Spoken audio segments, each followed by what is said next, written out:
Feliz sábado. Tudo bem com vocês? Cumprimenta a pessoa que está do seu lado. Fala que ela é especial para você, especial para Deus.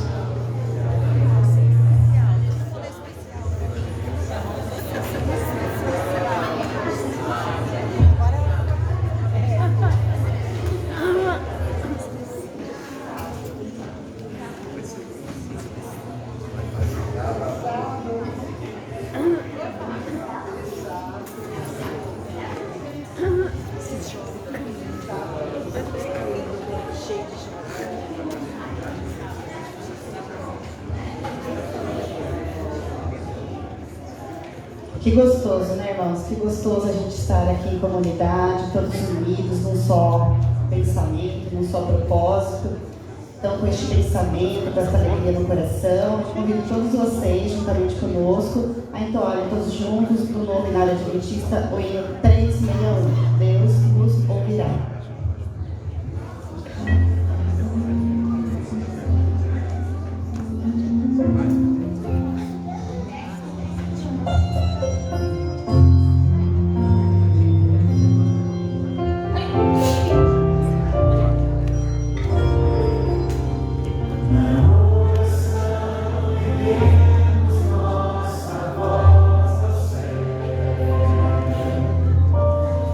Deus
dia, né? Bom sábado a todos. Vamos cantar agora o hino tema, Primeiro Deus. Que Deus esteja em primeiro lugar na vida de cada um de nós.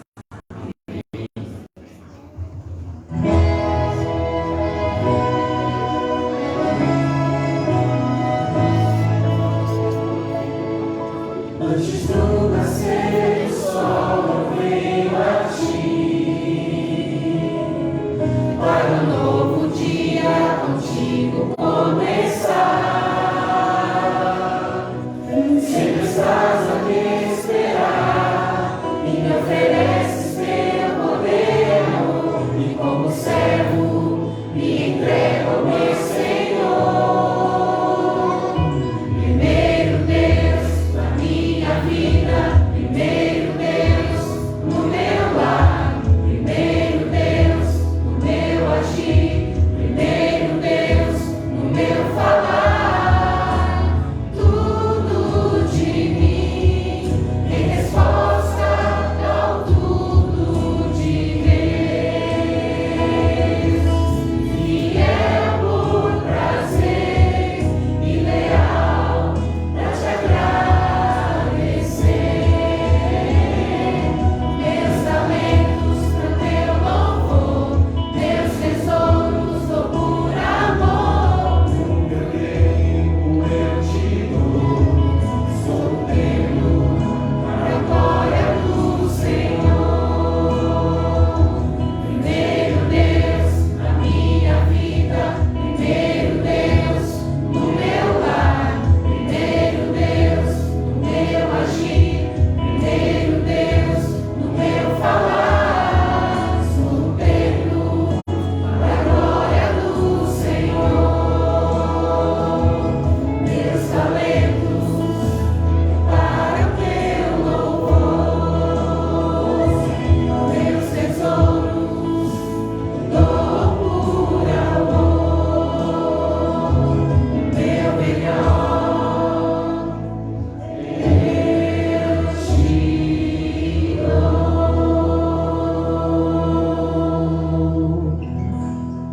Amém? Aqueles que puderem, vamos ajoelhar para falar com Deus.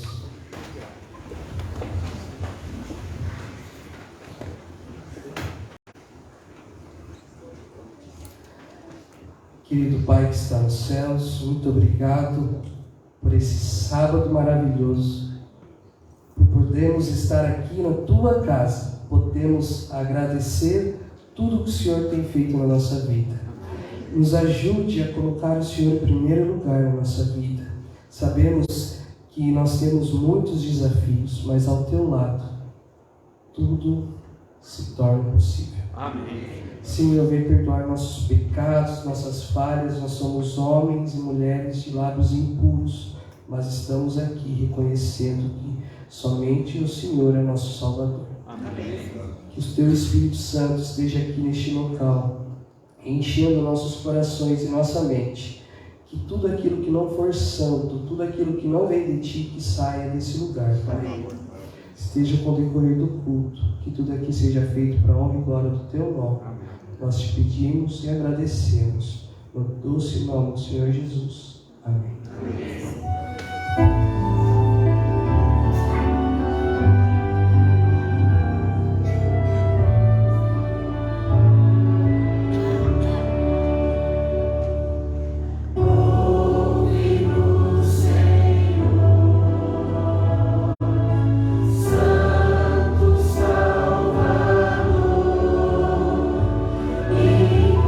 Inclina-te a ouvir.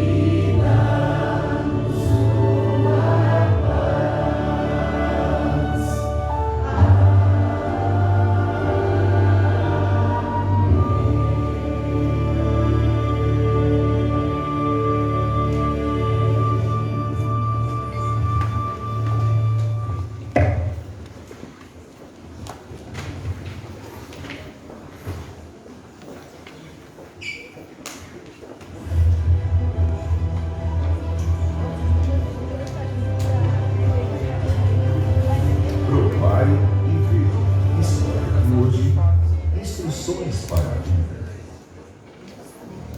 A vida é tão complicada que, por vezes, receamos não sermos capazes de encontrar a direção correta. Martin, um pastor em visita a um país estrangeiro, precisava estar no aeroporto antes de amanhecer. Por isso, ele contratou um táxi.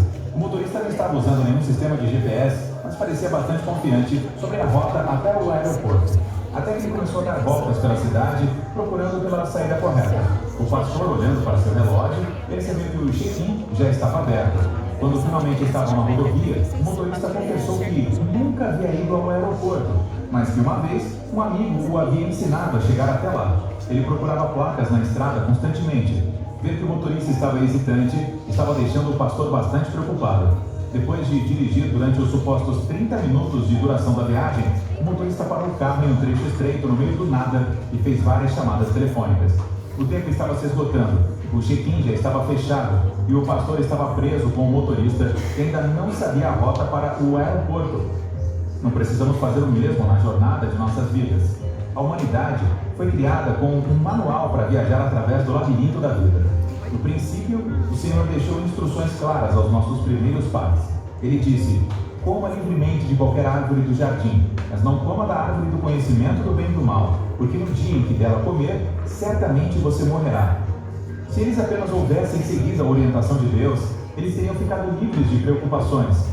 Através de sua palavra e do Espírito Santo, o Divino Provedor nos instrui sobre gerir as relações e recursos que Ele nos deu. Mesmo que Ele possa endireitar o que arruinamos, a jornada de nossa vida pode ser mais suave se buscarmos o seu direcionamento.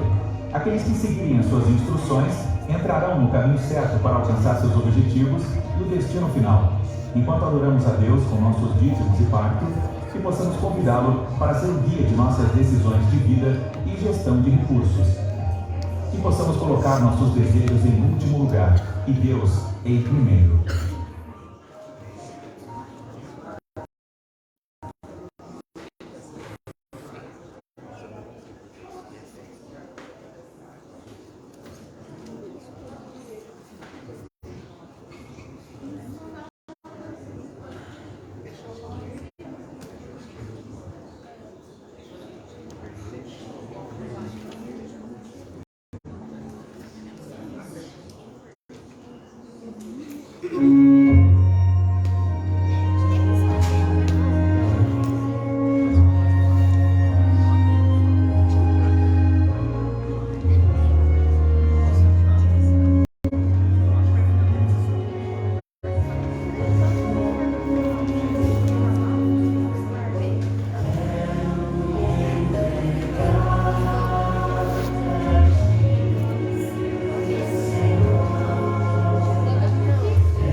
Quero convidar todos para nos colocar em pé, para agradecer ao nosso Pai, por Deus bênçãos que nos dá.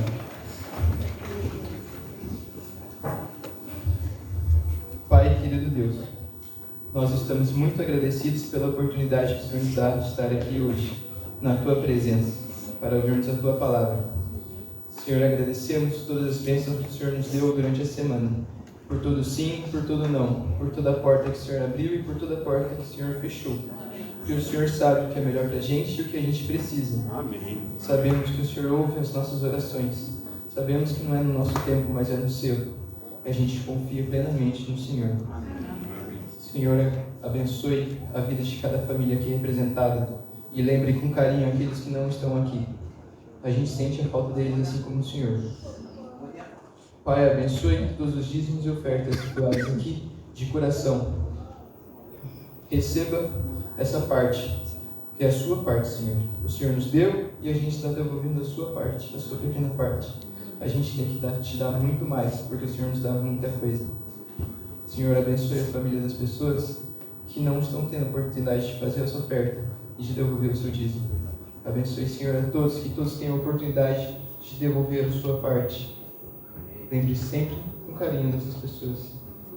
Em nome de Jesus a gente lhe agradece. Amém. Amém.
Quantas crianças bonitas hoje.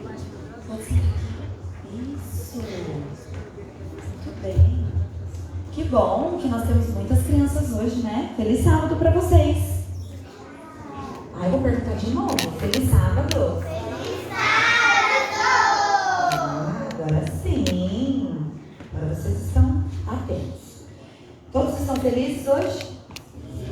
Que bom, eu também estou. Ó, vou mostrar uma coisa aqui para vocês, vou perguntar se vocês conhecem. Vocês conhecem esse documento aqui, ó? Quase. Ah, mas está muito próximo ali. É o papai aqui, verdade. É uma carteira de habilitação. Todo mundo que dirige tem um documento desse. E é um documento muito importante, igual esse que vocês falaram aí, igual o LG, igual o CPF, identidade. E a gente tem documentos assim para nos identificar. Imagina, o motorista está lá dirigindo e aí acontece algum problema na pista, ele precisa parar e identificar. E dizer que é ele mesmo que está dirigindo aquele carro, que está tudo bem com a documentação. Então ele mostra esse documento aqui. Esse documento, ó, tem um número, que é o CPF, que é um número importante, tem o nome completo da pessoa, tem a foto, para identificar. Quando um bebezinho nasce, ele já sai do hospital com uma certidão de nascimento, que é outro documento super importante também. Porque quando nasce uma pessoa, precisa identificar que existe um serzinho novo naquela cidade, que vai ser um novo habitante daquela cidade, daquele município. Então, quando uma coisa muito importante acontece, a gente precisa de uma identificação. Ah, e vocês sabiam que a nossa igreja também tem uma identificação? Só que lá no passado, quando a igreja começou, ainda não tinha essa identificação. Sabe qual era essa identificação importante que a igreja precisava ter? Um nome. Todo mundo aqui tem nome, né? Não é verdade? Quando a gente nasce lá na certidão de nascimento, já tem lá os nossos dados importantes. e o nosso nome, que o papai e a mamãe escolhe. Então, o nome é importante para identificar também, além do número, da foto, tudo isso que vocês falaram. Então, lá em 1844, foi quando a Igreja Adventista começou, mas ela ainda não tinha esse nome. Tinha ali por volta de umas 3.000 pessoas, cristãos, que estudavam a Bíblia e acreditavam na volta de Jesus, assim como a gente acredita até hoje. Eles esperavam desde aquela época. Inclusive, lá em 1844, aconteceu um evento que eles pensavam que Jesus ia voltar naquele ano.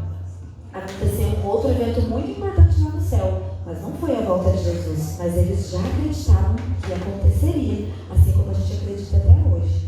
Então eles estudavam a Bíblia, eles estudavam as datas, assim como a gente estuda a Bíblia até hoje também, né? Só que ainda não tinha um nome. Eles estudavam a Bíblia, eles ensinavam sobre a volta de Jesus para outras pessoas, mas aí falavam, mas qual é a religião que você... Qual é a sua religião? Aí, não tinha um nome. Então, lá por volta de 1860, essas 3.000 pessoas mais ou menos que já existiam, eles pensaram, nossa, a gente precisa ter uma identificação. Aí, dessas 3.000 pessoas, 25, eles formaram ali um pequeno grupo, 25 pessoas se reuniram para pensar no nome. E aí, depois de tanto pensar, e o nome não poderia ser qualquer nome, não é verdade? Tinha que ser um nome que identificasse aquele povo, aqueles cristãos. E aí, David foi o nome, o homem que deu a ideia. E todos gostaram dessa ideia, de colocar o nome da igreja de Igreja Adventista do Sétimo Dia. E aí eles acharam que tinha tudo a ver com a nossa crença. E aí, a partir daquele ano, a nossa igreja ficou conhecida com esse nome. E vocês sabem o que significa Adventistas do Sétimo Dia?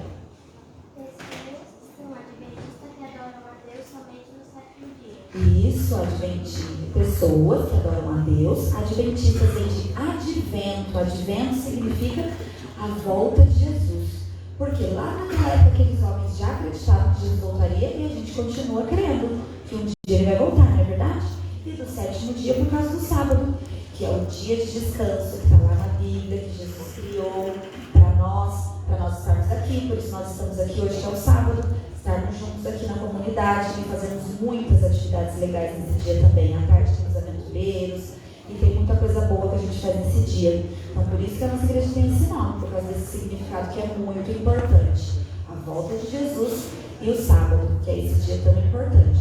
Então que a gente possa continuar acreditando na volta de Jesus, continuar guardando o sábado, assim como aqueles cristãos lá em 1800, alguma coisinha que já fazia isso, deram esse nome, e até hoje a gente continua, e que a gente possa falar para os outros também dessa nossa crença, contar para os nossos amigos, para os nossos vizinhos, trazer eles aqui para a igreja para conhecer também, trazer os aventureiros, para os desbravadores, para eles verem como a nossa igreja é legal, cheia de atividades, e ainda acredita numa verdade que é muito importante. Combinado? Vamos fazer uma oração então? Querido Jesus, muito obrigada porque nós estamos aqui. Muito obrigado pelas verdades que nós aprendemos e acreditamos. A sua volta e também obrigado pelo sábado, por esse dia tão importante na nossa vida. Que a gente possa continuar acreditando nisso e que possamos falar também para os nossos amigos sobre essas verdades tão importantes. Cuide de cada criança aqui de uma forma muito especial e os seus familiares também. Em nome de Jesus, amém.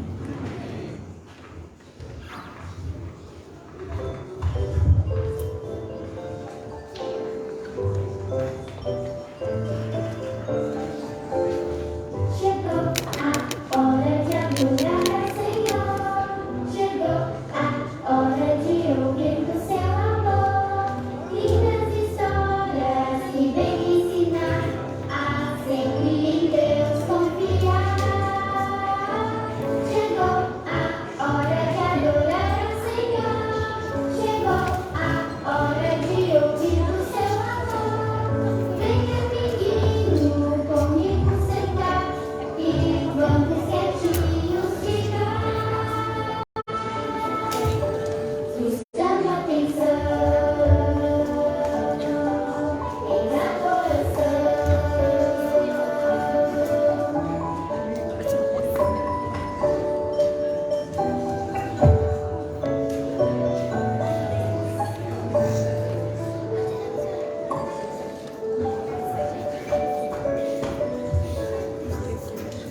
Feliz sábado, querida igreja.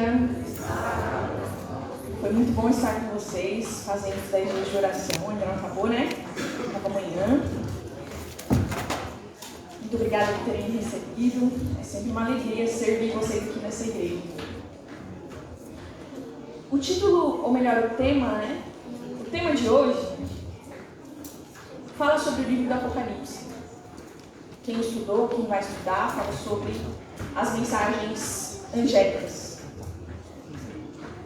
Mas antes de nós pensarmos nas mensagens angélicas, especificamente em Apocalipse 14, eu queria fazer com vocês algumas considerações sobre o livro do Apocalipse.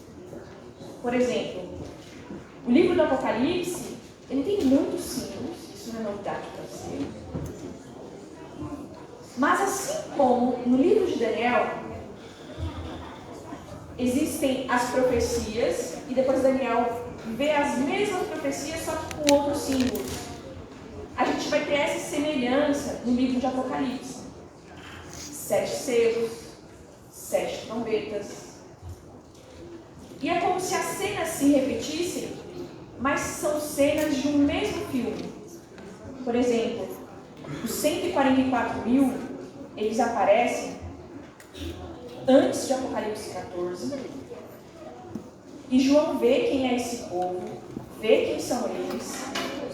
E você pode abrir a sua Bíblia em Apocalipse 7. Apocalipse 7, um dos anciãos toma a palavra e perguntam: quem são esses?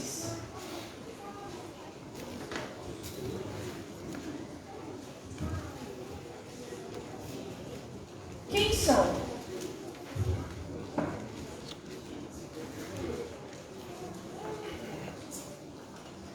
Ele pergunta para João: João, quem são esses? Apocalipse 7, no verso 13, um dos anciãos pergunta assim: um dos anciãos tomou a palavra dizendo: estes que se vestem de vestiduras brancas, quem são e de onde vieram? Respondi: meu senhor, tu sabes. Ele então me disse: são estes os que vêm da grande tribulação, lavaram suas vestiduras e as almejaram no sangue do Cordeiro, razão porque se acham diante do trono de Deus e o servem de dia e de noite no seu santuário. E aquele que se assenta no trono estenderá sobre eles o seu tabernáculo. Jamais terão fome, nunca mais terão sede, não cairá sobre eles o sol, nem ardor algum, pois o Cordeiro, que se encontra no meio do trono, os apacentará e os guiará para as fontes da água da vida. E Deus lhes enxugará dos olhos toda lágrima. Às vezes a gente quer compreender os 144.000. Mas são os descendentes da tribo. E o próprio Apocalipse traz isso. Você vai ver a repetição.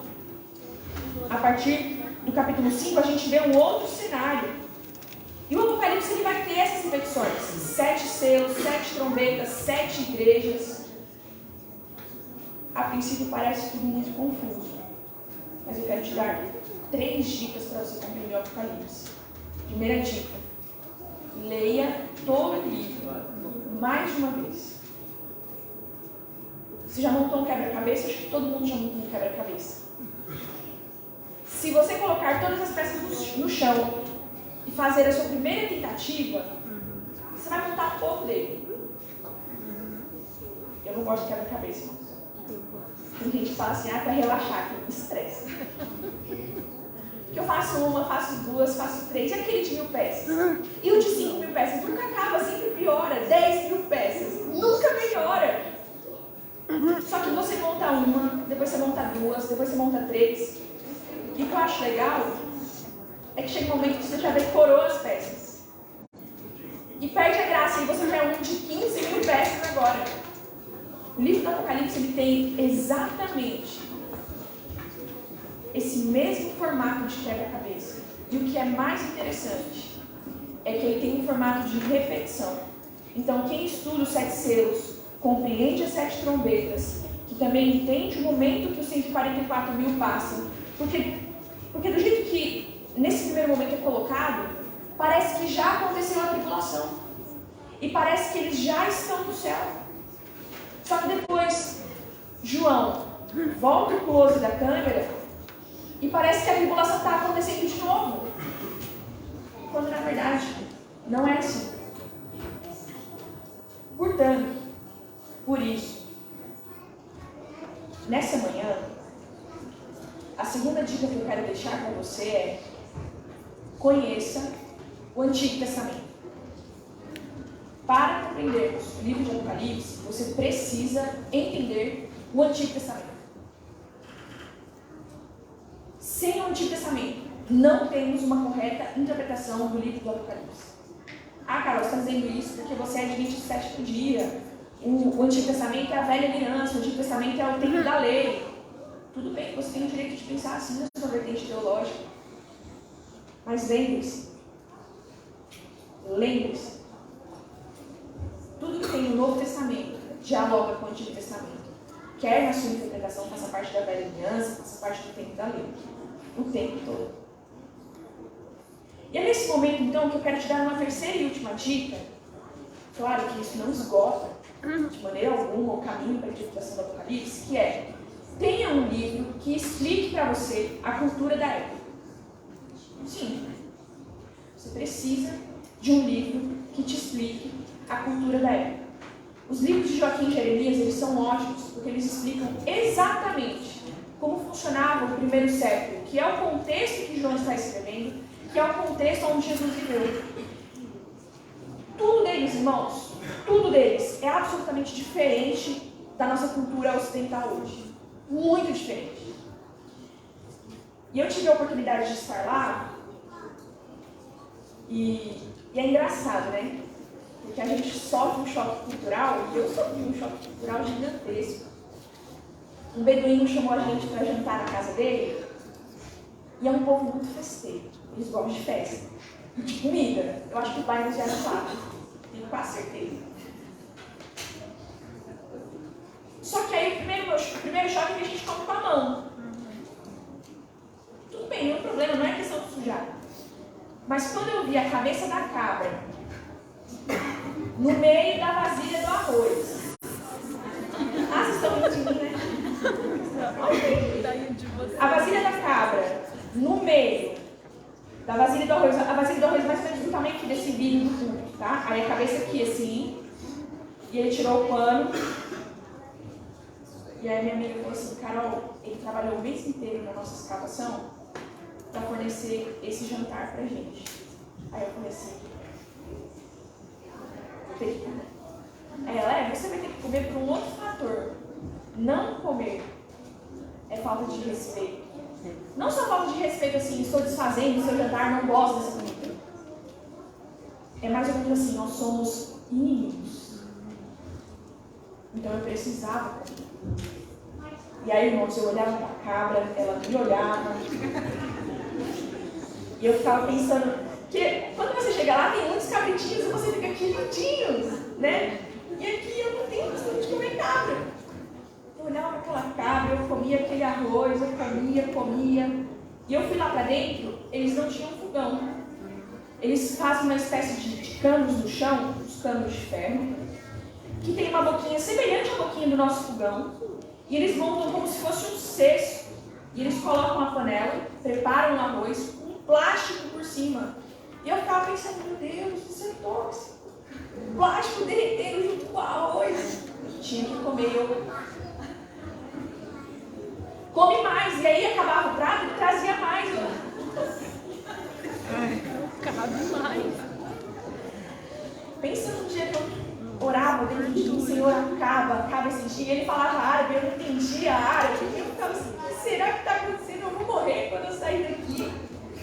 Irmãos, o choque cultural é real. É real. E a gente precisa de um livro que explique pra gente a cultura da época. Muito bem.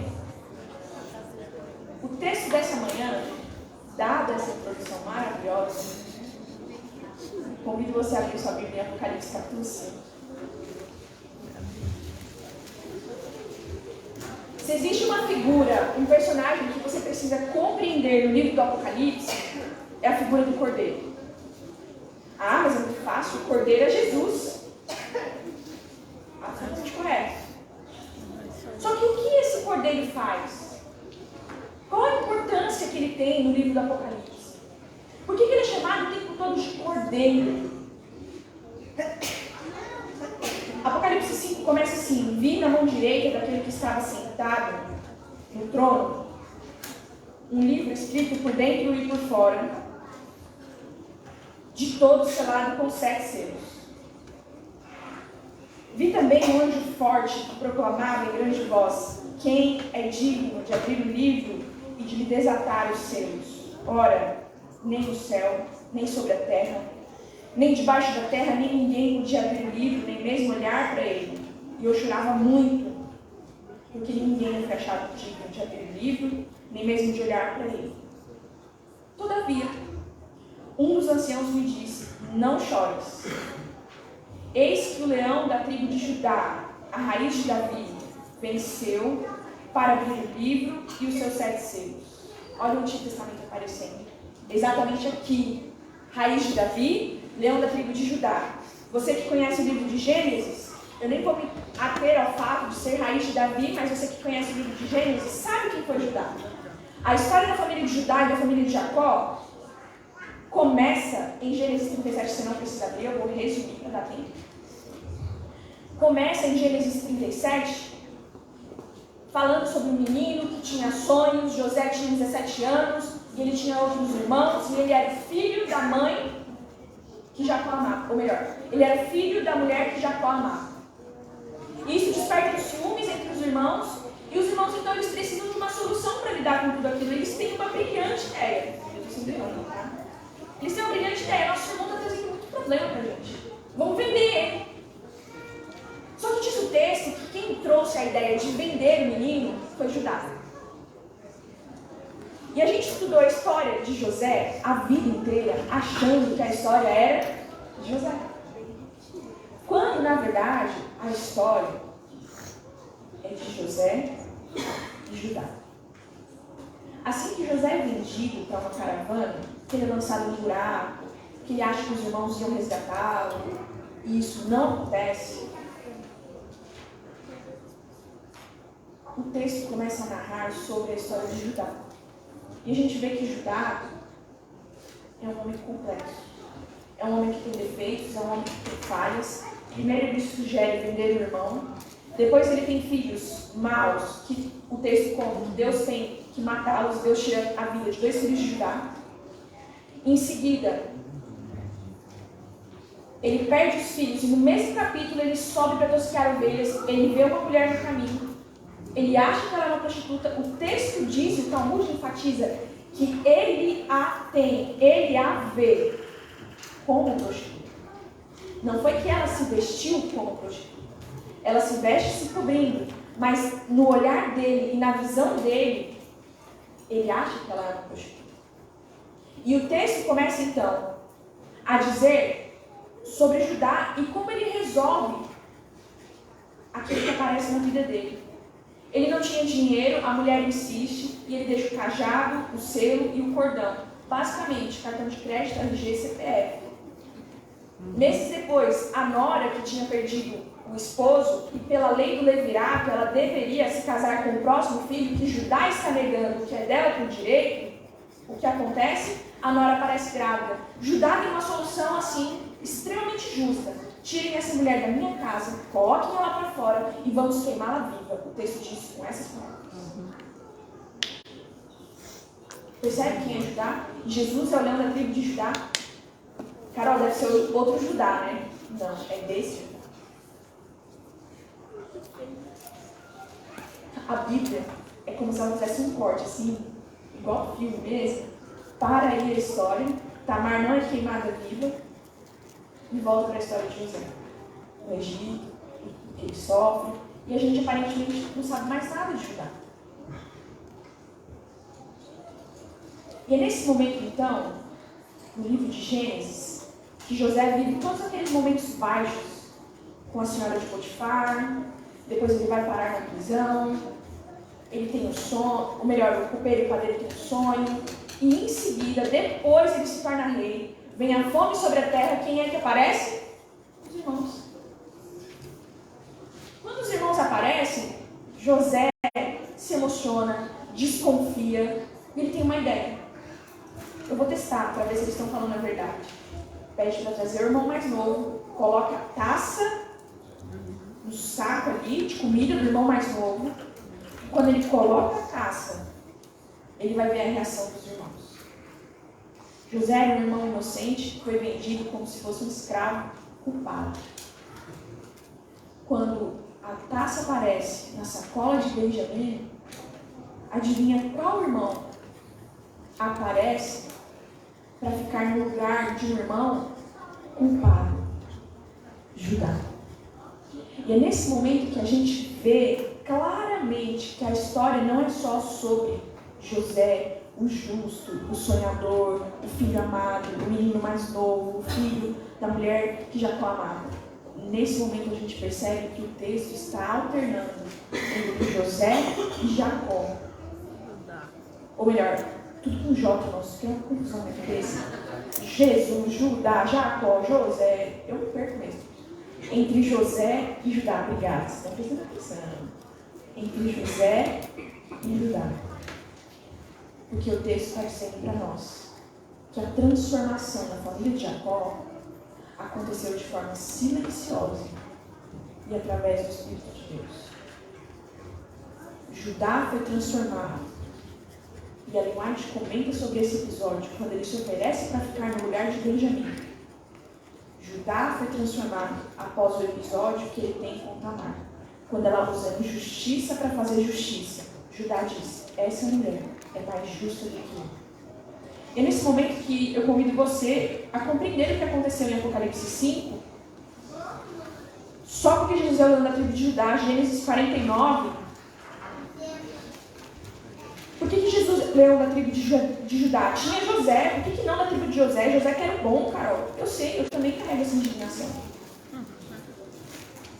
José era bonzinho, ele foi vendido. Sim, mas não foi assim que aconteceu. O que acontece aqui em Gênesis 49, Jacó está na hora de partir, ele vai morrer. E ele sabe disso. E o livro de Gênesis, ele carrega, irmãos, ele pelo menos tenta passar para nós o que é o direito da primogenitura. O primogênito, ele herda 50% de tudo o que o pai e a mãe tinham. E ele herdava mais uma coisa: o direito de ser ascendente do Messias. Seria dele que viria o Messias. É por isso que Jacó e Esaú têm aquela confusão. Jacó quer ser o que vai ser usado por Deus, o que vai ser o direito da primogenitura. E ele não está preocupado com a questão dos bens. Ele quer o direito de ser o tataravô de Jesus. E agora Jacó vai morrer. Sobre qual dos filhos vai repousar a primogenitura? Essa é uma escolha do Espírito de Deus. E é nesse momento, em Gênesis 49, no verso 8, olha a bênção que Jacó entrega para Judá. Verso 8 diz assim: Judá, teus irmãos te louvarão. A tua mão estará sobre a cerviz de teus inimigos. Os filhos de teu pai se inclinarão a ti. Judá é leãozinho, da presa subiste, filho meu. Encurva-se e deita-se como leão.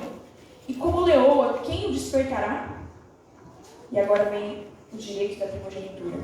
O cetro não se arredará de Judá, nem o bastão de entre seus pés, até que venha Siló, e a ele obedecerão os povos.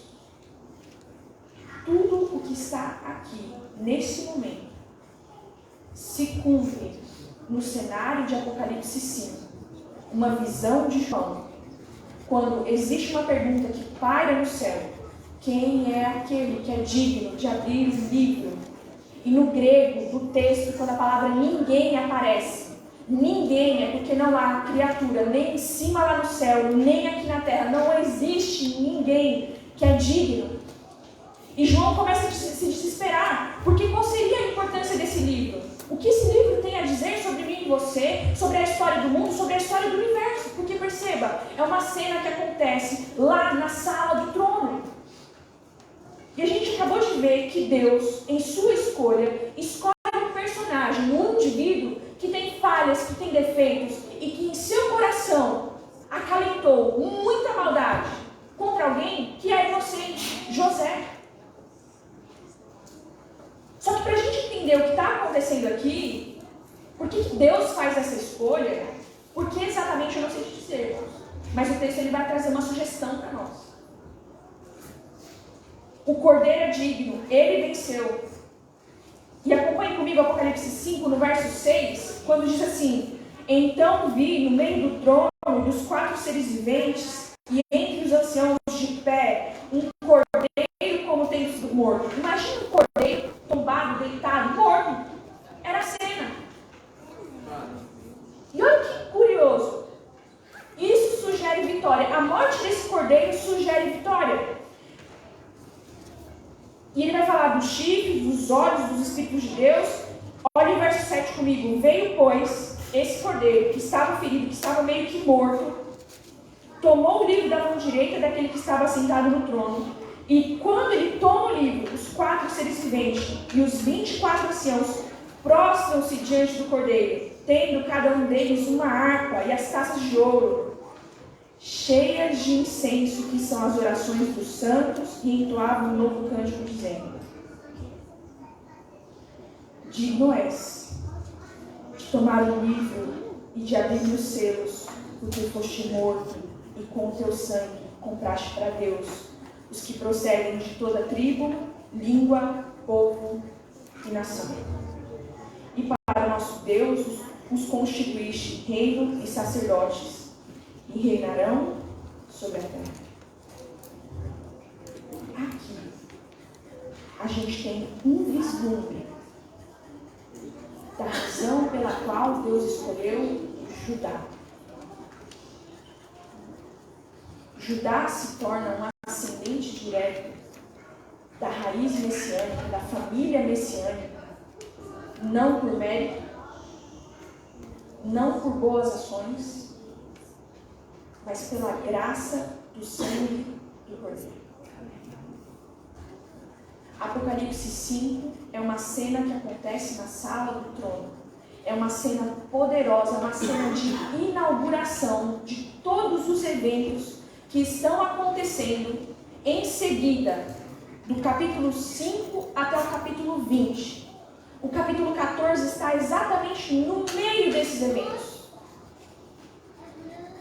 O capítulo 5, ele inaugura, irmãos, o momento em que Cristo chega no céu. Aquela uma semana que ele passa, que ele fala para Maria: não me toca, porque eu ainda não subi para o meu Pai e para o teu Pai. O que Cristo estava indo fazer era se apresentar no santuário celestial, não como sacerdote, não como sumo sacerdote, mas como cordeiro. Ele foi levar para Deus o sacrifício que ele fez. Tipo e antítipo se encontram. E é nessa uma semana, Cristo se apresenta como cordeiro, que é digno de abrir o livro e de desatar os selos. E isso mostra, diante de todo o universo, que Jesus venceu e ele vai comprar os pecadores, caídos, falhos, miseráveis, não importa. Ele pagou com o sangue e agora nós somos propriedades do Deus do universo. Ele é o nosso Pai. Jesus é o nosso irmão mais velho. E agora não somos mais órfãos. Fomos comprados pelo sangue do Cordeiro. Amém. E para mim, Apocalipse 5 é extremamente poderoso. E eu me emociono a fazer esse sermão. Porque eu não conheço sua vida, não conheço sua história, não sei dos seus desafios, das suas falhas e dos seus erros. Mas não temos o direito de olhar para ninguém e dizer: você não é digno. Você não merece estar na mesa de Deus. Você não merece estar na família de Deus. Porque o sangue de Jesus nos faz dignos. E aqui para mim, irmãos, é um texto extremamente poderoso. Porque ainda, eu nem combinei com o Apocalipse 5, mas aqui ele mostra exatamente aonde estão as nossas orações. Conversamos a semana inteira sobre o quê? Sobre oração. Conversamos sobre nos achegarmos ao trono da graça com confiança, como disse Hebreus. E olha só onde aparece a nossa oração. Olha comigo no verso 8, aonde estão as nossas orações? No final do verso 8, ali um pouquinho antes do verso 9, quando o cordeiro toma o livro, as orações estão exatamente no santuário, cheias de incenso, que são as orações dos santos. Quem são os santos? São aqueles que foram comprados pelo sangue do Cordeiro. E aqui então em Apocalipse 5, existe o cântico louvando a Deus. E o verso 12, mais uma vez, existe um cântico na sala do trono que é: digno é o Cordeiro que foi morto, de receber o poder, a riqueza, a sabedoria, e força, e honra, e glória, e louvor. Então ouvi que toda criatura que há no céu e sobre a terra, debaixo da terra e sobre o mar, e tudo o que neles há, estava dizendo: aquele que está assentado no trono e ao Cordeiro, seja o louvor, e a honra, e a glória, e o domínio, pelos séculos dos séculos. E os 4 seres viventes respondiam: amém. Também os anciãos prostraram-se e adoraram. Eu quero me encaminhar para o fim da minha mensagem nessa manhã, dizendo para você: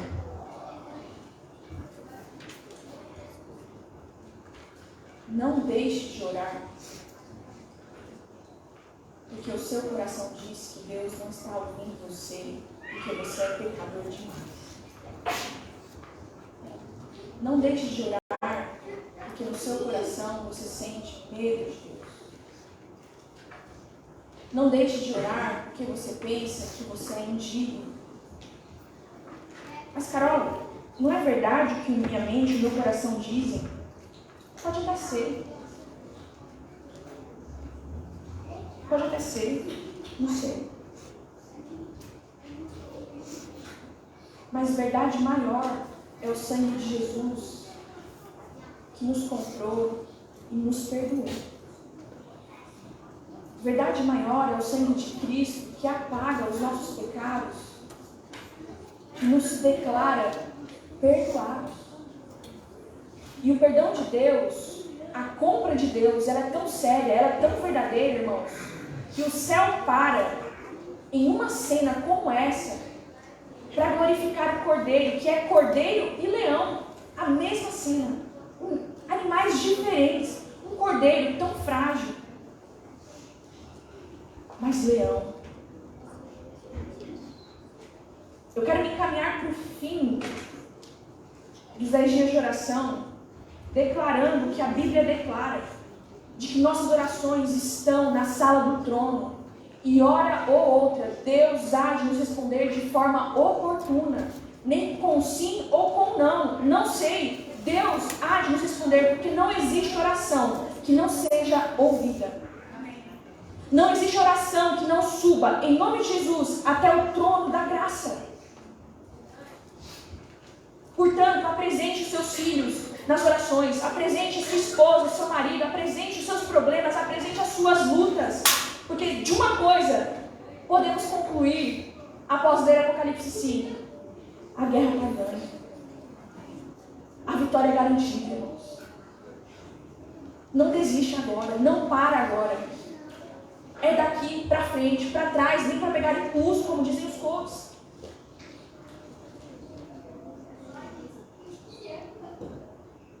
Eu gostava muito de jogar qualquer tipo de esporte na minha adolescência. E um dia o treinador me chamou para ter uma conversa muito séria.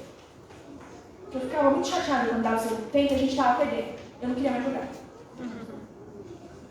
E eu ficava brava, você colocou essa menina perna de pau.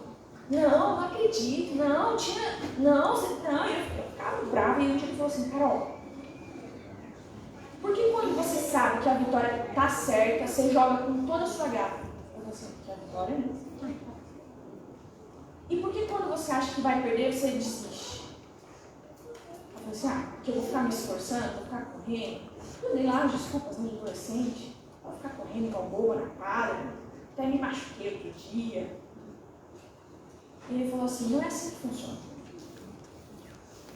Até o último minuto, enquanto a bola estiver no campo, desde que não seja de lavada, né?